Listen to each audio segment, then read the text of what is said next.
माझ्यात ना इनबिल्ट एक ना स्किल आहे. मी डुप्लिकेट सॅक खूप छान करू शकतो आणि तशा करून मी रूपम कॉस्मेटिक्समध्ये खूप माया जमा केली होती. ते ना इनबिल्ट स्किल आहे माझं. त्या स्किलचा उपयोग करून मी डायवोर्स पेपरवर सावलीच्या सह्या करणार. एकदा का सारंगला पटलं की ती सही सावलीनी केली आहे की सावली सारंगच्या आयुष्यातनं कायमची निघून जाईल. कायमची. वा, मस्त, चांगला प्लॅन केलायस. आज मला पुन्हा तोच जुना तडफदार राजकुमार बघून ना बरं वाटलं. किपिटा बरं वाटलं. असं काहीतरी प्लॅनिंग करत जा ना मग. त्या म्हाताऱ्याला कुठून तरी पकडून आणलं. बाय द वे, तुझ्या एन्करेजमेंटची मला गरज नाही आहे. हा खेळ माझा आहे आणि तो खेळ मी संपवणार आहे. द्या फाईल द्या. All the best.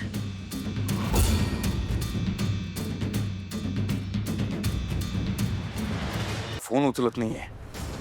दादाचा फोन आला होता मला. तो म्हणाला की सावली इथे आली होती, त्याला भेटून गेली आहे. काय? सावली घरी येऊन गेली? अरे पण मग ती आत का नाही आली घरात?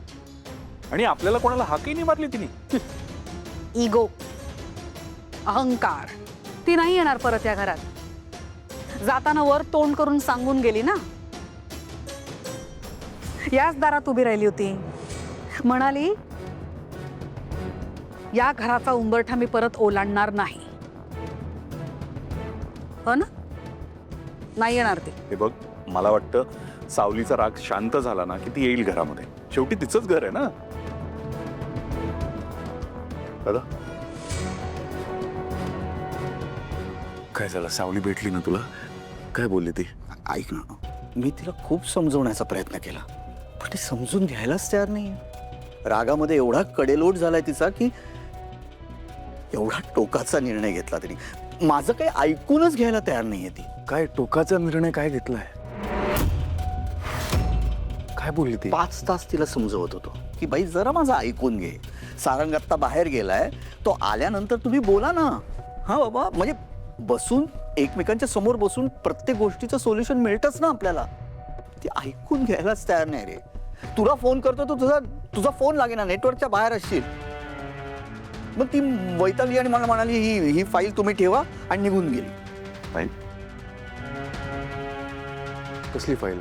हे बघ सारंग, यातलं वाचून मला सुद्धा धक्का बसलाय. माझा विश्वास बसत नाही तिने हे जे काही लिहिले त्यात. तू बघ.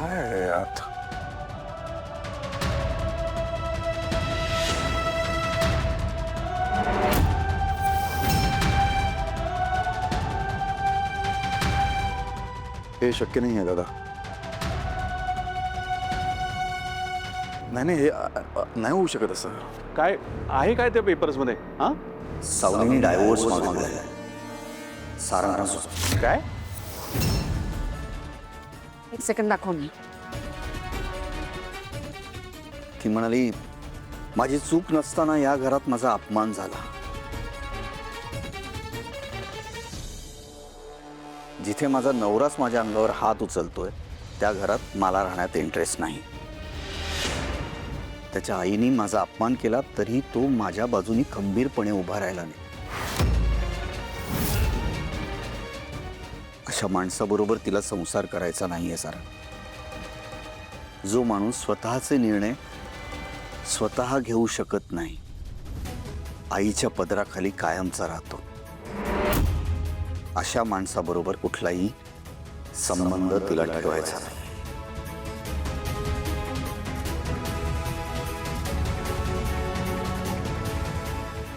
नाही, सावली असं काही करणं शक्यच नाही. सावली नाही करणार दादा असं. तिची सही आहे यावर. तू बघ. हे बघ सारंग, ऐक माझं. ती म्हणाली की मला तर खरं हे पेपर सारंगच्या तोंडावर मारायचे होते, कारण या घराशी या माणसाशी मला कुठलाही संबंधच ठेवायचा नाहीये. तर मी का थांबू? म्हणून लवकरात लवकर या डिवोर्स पेपरवर सह्या करा आणि मला मोकळं करा असं म्हणाली ती. सावलीचं प्रेम आहे माझ्यावर, ती नाही करू शकत असं. खरं आहे तुझं, तिचं खरंच खूप प्रेम होतं, पण म्हणजे तूच बघ ना, ही सही सावलीचीच आहे ना? बघ. हां, बरोबर आहे. तू माझ्यावर कसा विश्वास ठेवणार? पण मी कसं पटवून देऊ याला?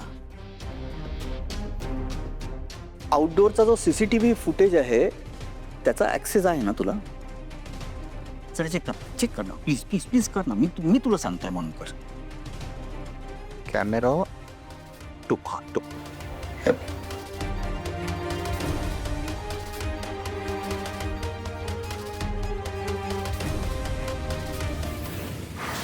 मी हात जोडतोय तिच्या समोर.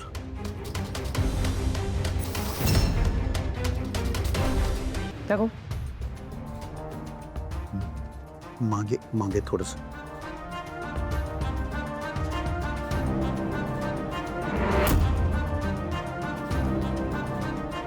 हा बघा थोडस माग हे इथपासून.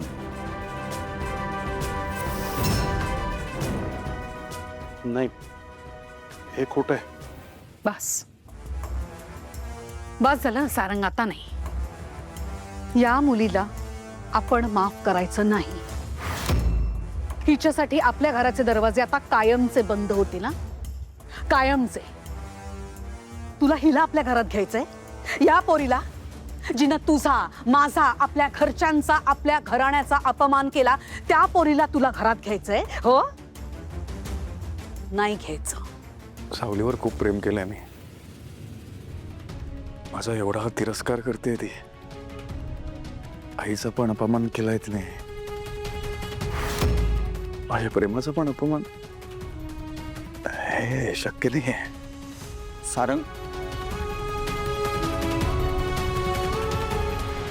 मी खूप समजवण्याचा प्रयत्न केला तिला, पण ऐकायलाच त्याने.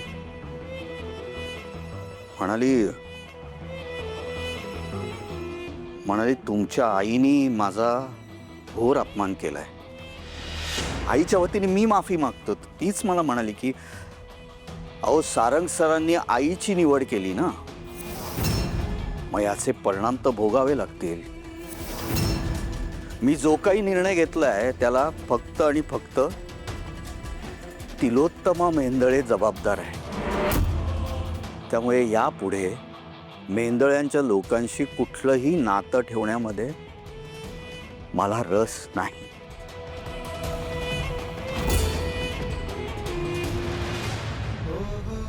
सावलीने डायव्होर्स मागितलाय सारंगपासून.